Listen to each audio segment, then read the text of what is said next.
ദില്ലിയുടെ മൂന്നാമത്തെ വനിതാ മുഖ്യമന്ത്രിയായി അതിഷി മാർലീന എത്തുമ്പോൾ അവരുടെ പേരും കുടുംബവും നെറ്റിസൺ തിരയുകയാണ്.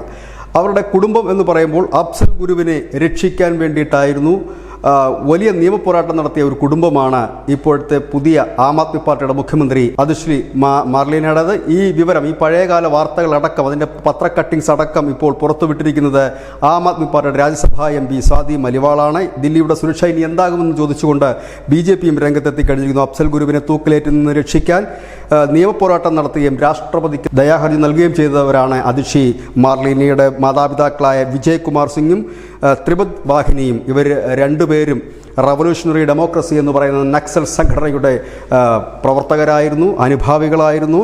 ഈ ഒരു കമ്മ്യൂണിസത്തോടുള്ള അമിതമായ അതിര് കടന്ന പ്രണയമാണ് മാർക്സിൻ്റെയും ലെനിൻ്റെയും പേരുകൾ കൂട്ടിച്ചേർത്ത് അതിഷിക്ക് പേരിനോടൊപ്പം അതിഷി മാർലീന എന്ന പേര് നൽകുന്നതിന് കാരണമായത്. ഏതായാലും അഫ്സൽ ഗുരു നിരപരാധിയാണെന്നും വെറുതെ വിടണമെന്ന് ആവശ്യപ്പെട്ടുകൊണ്ട് ഈ രാജ്യം മുഴുവൻ പ്രചരണം നടത്തിയ ആ ഒരു വിഭാഗത്തിലെ NGOകളായിട്ട്, ഇല്ലെങ്കിൽ അവർ ഈ ദയാഹർജിയിൽ ഒപ്പിട്ടവരായിട്ടാണ് ഈ മാതാപിതാക്കളെ കാണുന്നത്. ഒരിക്കൽ ഇതിനെക്കുറിച്ച് മാധ്യമപ്രവർത്തകർ ചോദിച്ചപ്പോൾ ഇപ്പോഴത്തെ മുഖ്യമന്ത്രി അതിഷി മാർലീന അന്ന് പറഞ്ഞത് തൻ്റെ മാതാപിതാക്കൾ ചെയ്ത കാര്യങ്ങൾക്ക് താൻ ഉത്തരവാദിയല്ല എന്ന് പറഞ്ഞ് ഒഴിയുകയായിരുന്നു. ഏതായാലും ഇപ്പോഴിതൊരു വലിയ ചർച്ചയാക്കി സോഷ്യൽ മീഡിയ മാറ്റിയിരിക്കുന്നു. പഴയകാല പത്ര ക്ലിപ്പിങ്ങുകളും ഒപ്പം തന്നെ അതിഷി മാർലീനയുടെ മാതാപിതാക്കളുടെ ശബ്ദരേഖയും മറ്റുമൊക്കെ ഇപ്പോൾ സജീവമാണ് സോഷ്യൽ മീഡിയയിൽ. News desk news.